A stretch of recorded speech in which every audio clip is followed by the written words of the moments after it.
Hello friends of Sunday Kehwa Sips, brought to you by Kashmir Pen and Mushtaq Pala.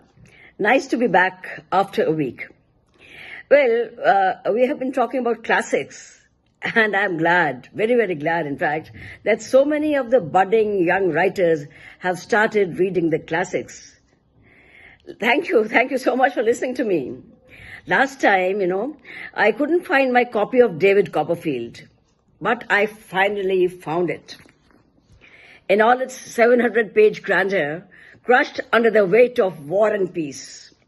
Another favorite novel, which I'll soon talk about. So this is one of my favorite books too. And in fact, this was the first book of Charles Dickens that I read. It is about, David Copperfield is about a young man's life from his challenging childhood to his journey towards becoming a popular novelist. This well-loved book highlights themes of resilience and redemption, delving into childhood hardship, social mobility, and the hunt for love and happiness. David Copperfield had a very traumatic childhood under a cruel stepfather and an equally harsh time at boarding school. So let me read from what the book says, the Penguin Popular Classics, David Copperfield. It says that written in the form of an autobiography, David Copperfield was first published in 20 installments stretching from May 1849 to November 1850, with such memorable characters as Micawber and Uriah Heep.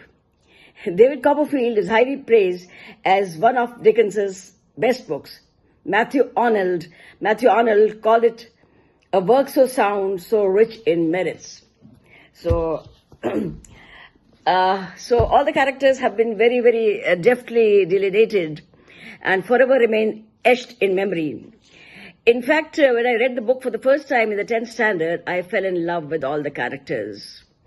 So, if you'll allow me, I'll read the first paragraph and the last paragraph of the book, because I don't have much time at my disposal, not more than 5 minutes. So I'll just read the first few lines from the first chapter of David Copperfield, and these lines I always remember. David Copperfield, page 13, chapter 1, I am born. Whether I shall turn out to be the hero of my own life, or whether that station will be held by anybody else, these pages must show. To begin my life with the beginning of my life, I record that I was born, as I have been informed and believe, on a Friday, at 12 o'clock at night.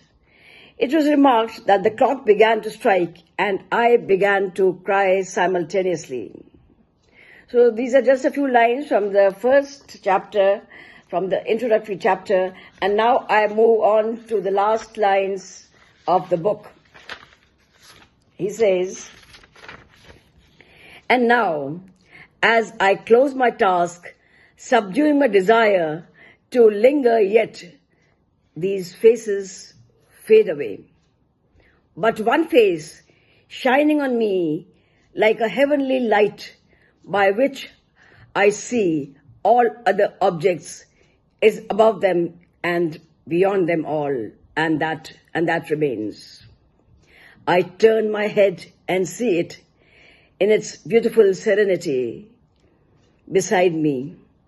My lamp burns low, and I have written far into the night, but the dear presence without which I were nothing bears me company.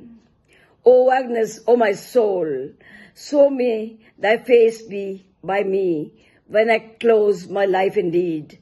So may I, when realities are melting from me like shadows, which I now dismiss, still find thee near me, pointing upward. So this is the concluding paragraph of David Copperfield, and I'm just trying to trigger your curiosity by reading snippets from the book. And there are wonderful, you'll come across, once you start reading the book, you'll come across very intriguing characters, like the selfless and motherly nanny Clara Peggotty, Betsy Trotwood, Edward Murdstone, the self-centered and villainous James Steerforth, and the evil, hypocritical Uriah Heep, covered in a veneer of humility. After many ups and downs, he succeeds in finally finding joy with the gentle and calm Agnes Wickfield. So start reading the book right now, and you will just love his style, you will just love his characters, and the characters will always, forever be etched in your memory and in your mind. So bye, toodaloo friends, and hope to see you next Sunday with another classic. Bye. Bye.